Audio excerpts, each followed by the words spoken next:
강의사는 증시 각도기. 안녕하세요. 전투자 증시 나침반 안지원입니다. 네, 안녕하세요.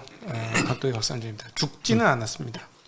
네, 죽다 살아난 것 같아요. 미국 시장은 죽을 듯했지만, 네, 죽지는 않았죠. 네, 뭐 마이너스 한 2.5 정도는 이제 각오를 하고 있었잖아요. 그렇죠. 예, 근데 뭐 1.5로 마감을 해서 생각했던 것보다는 좀 덜 마신 것 같습니다. 그 맞아요. 나스닥 네. 5% 빠진 거에 비해서는 굉장히 양호했던 것 같아요. 네, 뭐 삼성전자를 보더라도 최근에 항상 좀 별로 안 좋았는데 어제 4.5% 오르고 오늘은 어제 한 반도 안 떨어진 것 같아요. 네, 오늘은 잘 선방을 했던 것 같습니다. 네, 코스피 1.5% 하락, 코스닥은 1.7% 정도 하락을 했고요. 뭐 반도체, 뭐 기술주 그리고 성장주 위주로 미국 시장에서 조정을 많이 받았는데 오늘 한국 시장에서도 비슷한 움직임 보였습니다. 어제 개인 투자자들이 많이 매도했잖아요. 코스피에서 한 1조 원 넘게 매도했던 걸로 기억하는데 네. 영리했던 선택이었네요. 오늘은 또 다시 샀습니다. 네. 코스피에서 4천억, 코스닥에서 2천억 정도 개인 투자자가 순매수 들어왔고요. 외국인은 코스피에서 1,600억 매도, 기관은 2,400억 매도 하고 있습니다. 오늘은 뭐 일본 시장하고 홍콩 시장은 우리보다 훨씬 더 빠졌습니다. 네. 2%대 크게 좀 빠지고 있고요. 그리고 금리가 좀 많이 올랐죠. 어제 CPI 발표가 있었는데 실시간으로 좀 봤는데 좀 실망스럽더라고요. 좀 너무 많이 올랐고 8.3% 전년 대비 상승을 했습니다. 예상치 8.1%를 조금 상회를 했는데 요인별로 보면은 이제 연료나 가솔린 등 이런 에너지 부분은 좀 증가율이 좀 둔화가 됐지만 전기, 가스, 신차나 이제 중고차, 주거비, 음식료, 의료비 항목 쪽에서 좀 상승을 나타냈습니다. 에너지 이외의 요인들이 좀 상승을 했고요. 그래서 근원 CPI가 예상치가 6.1이었는데 6.3으로 네. 예, 계속 높게 나오고 있습니다. 그러니까 주거비 비중이 상당히 크게 역할을 했다는 것은 안 떨어진다는 얘기죠, CPI가. 네, 그래서 연내에는 떨어지기 힘들 것이다. 이런 의견이 좀 많은 것 떨어지긴 같아요. 떨어져도 완만하게 떨어질 것이다. 그럼 연준의 4% 이야기가 충분히 납득이 가는 얘기다. 도대체 왜 연준이 저렇게 세게 얘기했나 했더니 데이터가 이런 데이터가 있었다. 욕 나올 뻔했어. 알고 있었어. 또 욕 나올 뻔했어. 그 양반들은 알고 있었지. 뭔가 알고 있었어. 그러니까 그렇게 세게 얘기했던 거예요. 예. 네, 그래서 9월 FOMC가 100bp 인상 가능성을 지금 한 34% 정도 많이 반영을 하고 있고요. 몇 달 전에 본 것 같은데 데자뷰 같은 느낌입니다. 네. 네. 한국 시장 오늘 되게 안타까운 것은 어제 이게 아무도 몰랐다고 느껴지는 게 외국인 투자자들이도 어제 CPI가 낮게 나올 거에 베팅을 했다는 생각이 들어요. 그러니까 이제 선물 엄청 샀잖아, 한국 시장에서. 사실 한국 시장이 미국 시장의 선물 시장 같은 역할을 하는데 그 한국 시장에서 선물을 콘탱커로 만들어주면서 프로그램 매수까지 땡겼고 자기네들도 엄청나게 많이 사고 이랬다는 거는 그 다음날에 대한 확신이 있어서 베팅을 한 걸로 보여지거든. 근데 웬걸 뚜껑 까니까 그러니까 결국 오늘은 선물 다 뱉어내면서 어제 올린 거 완전 다 뱉으면서 약간의 백오데이션으로 마감됐습니다. 네. 좋다 말았어요. 그리고 어제 뭐 나스닥 5% 떨어졌지만 필라델피아 반도체 지수는 6.2% 하락했어요. 네. 뭐 엔비디아, AMD 이런 거 보니까 뭐 10% 가까이 막 떨어지더라고요. 그래서 오늘 좀 긴장을 했는데 생각보다 좀 나았던 것 같고, 그리고 이제 반도체주들은 이제 실적 전망치 하향이 계속되고 있습니다. 최근에 이베스트 리포트 한번 언급을 드렸었는데 내년도 삼성전자 영업이익을 38조 원까지 39조 원 정도로 추정을 했거든요. 지금 네. 컨센이 49조 원, 50조 원 이 정도인데 굉장히 많이 낮게 추정을 했다는 생각이 들었는데 오늘은 이제 K포트증권에서 목표가를 좀 삼성, 하이닉스 다 하향을 시켰습니다. 근데 삼성전자 23년도 영업이익 보니까 50조 원 3천억 정도? 이 정도 추정을 하더라고요. 네. 컨센보다 조금 높은 수준이라서 목표가는 내렸지만 그래도 여전히 좋게 긍정적으로 보는 것 같습니다. 이베스트의 38조 원 컨센 요거하고는 좀 괴리가 좀 굉장히 큰 모습이라서 참 전망이 어려운 구간인 것 같습니다. 다 하반기까지는 이제 D램 낸드 가격 빠질 것이다라고 이야기하면서 내년도 상반기 이후에는 좀 업황이 조금 이제 바닥 찍고 이제 올라오는 모습을 보이면서 주가도 좀 괜찮을 거다라고 생각을 하는데 네. 이 턴어라운드가 조금씩 계속 딜레이가 되는 느낌인 것 같습니다. 네. 보통 시적 컨센이 많이 충분히 하향이 되면은 주가 바닥이 나온다고 하는데 아직까지는 조금 아닌 것 같습니다. 네, 오늘 그래서 성장주 위주로 좀 많이 떨어졌는데요. 네이버 카카오가 3%대 정도 하락을 했고, 뭐 카카오 게임즈, 크래프톤, 컴투스, 위메이드, NC, 퍼러비스타 비슷하게 많이 떨어졌습니다. 바이오에서도 HLB HF의 생명과학이 11%, 12% 정도씩 많이 떨어졌고 바이오 대형주 중에서도 이제 셀트리온이 3.5% 하락, 셀트리온 헬스케어가 5.4% 하락, 메디톡스, 휴젤, 메드팩토, SK 바이오사이언스 다 3, 4%대 크게 하락을 했습니다. 그리고 오늘 금리 상승하면 항상 곁다리로 같이 오르는 수혜주들이 있잖아요. 채권 추심하는 고려 신용정보 오늘 3.6% 올랐고 푸른저축은행, 제주은행 여기는 항상 금리 오르면 좀 많이 튀더라고요. 왜 이렇게 많이 올라가는지 잘 모르겠는데 푸른저축은행은 15%나 급등을 했습니다. 네. 네. 이제 보니까 제가 작년에 그 샘플링으로 카카오뱅크에 대출 받은 게 3%대였거든요. 이제 1년 됐어요. 오늘 뚜껑 따보니까 5%대로 바뀌어 있더라고요. 5% 후반인가요? 기억이 잘 안 나. 중반쯤 되는 것 같았어요. 많이 올랐더라고요. 그쵸. 더 올라가겠죠. 거의 다 올랐어요. 자, 그러면은 이제부터 금리 오르는 게 한국 시장도 반영이 되기 시작합니다. 5월달 이후에 더 세게 반영이 되겠죠. 그러면 의외로 채권에서 5%내 금리보다 높은 채권이 꽤 많이 나와야 되는 상황이 아닌가 싶습니다. 우리나라도 한 3.25나 3.5는 가야 될 것 같은 상황이거든요. 네. 네, 오늘 한국 3년물 국고채도 보니까 3.6%대 많이 올랐습니다. 지금 계속 올라가고 있는데 참 걱정이네요. 네, 그리고 오늘 성장주들 다 떨어지는데 2차전지는 그래도 조금 하락폭이 그렇게 크진 않았는데 오히려 급등했던 거는 계속 폐배터리 쪽이 좋은 것 같습니다. SNE 리서치에서는 이제 전기차용 폐배터리 시장을 전망을 했는데 지금 2020년 기준으로는 한 4천억 정도 시장인데 이게 2040년이 되면 87조 원까지 커질 것이다. 네, 이런 전망을 내놓으면서 최근에 좀 폐배터리 관련주들이 테마성으로 계속 올라가고 있습니다. 코스모 화학 오늘 성일 하이텍 둘 다 한 6, 7%대씩 각각 상승했습니다. 그 자동차가 폐차가 돼야 폐배터리가 나오는 거 아니에요? 네. 몇 년 쓸까요? 자동차를 꽤 쓸걸요? 한 10년 가까이 쓰지 않을까? 그렇게 되면은 그때 이제 폐배터리가 나옵니다. 당장 열릴 시장은 아니다. 네, 그리고 이제 마진율이 매출액이 2040년에 87조인데 마진이 예를 들어 한 10조 이상일까? 의문입니다. 네. 네. 사실 2차전지 소재주들도 과거에 예코프로비엠, LNF 이런 회사들 지금 주가 굉장히 많이 올랐잖아요. 네. 2007년도에도 한번 테마로 급등했다가 쭉 빠졌던 적이 있었고 2010년도 들어와서도 17년도인가요? 그때도 엄청 급등했다가 도로 쭉 빠졌고 다시 또 최근에 와서 또 많이 오르고 이렇게 했잖아요. 네.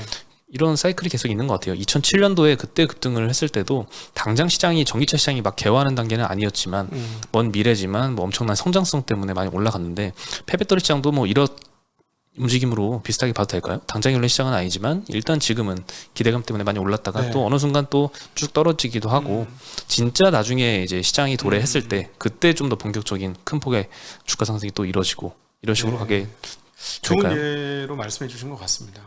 그렇게 될 확률이 되게 높죠. 네, 그러니까 양산성까지 갖춰야 본격적으로 현금 흐름이 창출되는 거잖아요. 현금 흐름이 창출되기 전까지는 다 기대감이니까 기대감이 있을 때 원래 주가가 가장 많이 튀었다가 나중에는 실적 대비로 가는 거니까 실적 대비 멀티플로 가는데 말씀하신 대로 실적은 꽤 오랜 시간 이후에 현금 흐름으로 나올 것이다. 시간은 꽤 있다. 정리해보면 맞을 것 같습니다. 네. 그리고 건설주가 오늘은 굉장히 좀 부진했습니다. 오늘 업종 상승률을 보면요, 제일 많이 떨어진 게 건설업종이거든요. 2.9% 정도 떨어졌는데 GS건설은 마이너스 5%부터 해서 현대건설도 마이너스 3%, 대형 건설사들 다 이 정도로 좀 많이 떨어졌는데요. 아무래도 금리가 이렇게 많이 올라서 부동산 수요 측면으로 보나 공급 측면으로 보나 금리가 오를 때는 굉장히 직격탄을 받는 것 같습니다. 네. 주택 공급 측면에서는 이제 금리가 오르면 당연히 PF 금리가 올라가면서 사업성이 좀 떨어지겠죠. 그래서 네. 건설을 공급하려고 해도 조금 유인이 부족한 것 같고 수요 측면에서도 이제 살려는 사람들이 혼자 에코티로 막 10매덕짜리 집을 사는 사람 많이 없잖아요. 네. 네, 당연히 이제 대출을 껴야 되는데 대출 이자 부담도 굉장히 큽니다. 그래서 수요 공급 측면 다 안 좋은데 건설사는 특히 공급 측면의 영향을 좀 많이 받겠죠. 네. 이런 상황에서 정부가 270만 호 공급하겠다고 한 거, 요것 중에 180만 호가 이제 민간의 몫입니다. 나머지만 이제 공공의 몫이고, 근데 요 민간의 몫이 생각보다 지금 이런 환경에서는 추진되기가 좀 어렵다 이런 목소리들이 좀 많이 나오고 있습니다. 예. 네. 네. 되면 좋겠어요. 뭐가요? 이렇게 270만 원. 270만 원. 제가 최근에 그 얘기를 들었죠. 지방의 출산율이 더 높답니다. 서울보다. 결국 집 문제가 굉장히 크지 않을까. 집 문제도 크죠. 네. 집 문제도 큰데 저는 약간 요즘 젊은 세대들이 집 걱정 때문에 아예 안 낳는 것도 있지만 그거보다 더 큰 게 나의 이 직업이나 삶. 아니면 나의 여가 시간이나 이런 것들 이런 것들을 좀 중요하게 생각하는 그 생각 변화가 굉장히 좀 애기 안 낳는데 크게 작용을 하는 것 같아요. 그러겠죠. 네. 그래 아니 그건 뭐 지방에 있는 젊은 세대는 안 그럴까요? 근데 왜 거기는 1점 블라블라 떼고 왜 1이 넘어요? 출산율이? 네, 왜, 지방은? 왜 서울은 0.6 블라블라. 그렇게 차이가 많이 나나요? 네. 왜 이렇게 되느냐는 거죠. 그러면 그 부분은 같은 세대라고 감안을 해보면은 주택 문제가 분명히 있는 게 아니냐. 예를 들어 주택을 공짜로 주고, 응? 공짜로 주고 애 교육을 공짜로 시켜줘. 그리고 좀 늦게까지 타가를 해줘. 그럼 지금 말씀하신 그 문제가 좀 해결되면서 뭐 옛날만큼 뭐 6, 7명씩은 안 놓겠지만 한두 명 이상은 놓을 수도 있지 않을까. 근데 하여튼 뭐 그래서 집을 좀 많이 지으면 좋겠습니다, 개인적으로. 네, 네. 많이 지어야죠. 줘야죠. 네. 한 네. 50만 원 내고 살 집, 70만 원 내고 살 집, 100만 원 내고 살 집, 150만 원 내고 살 집.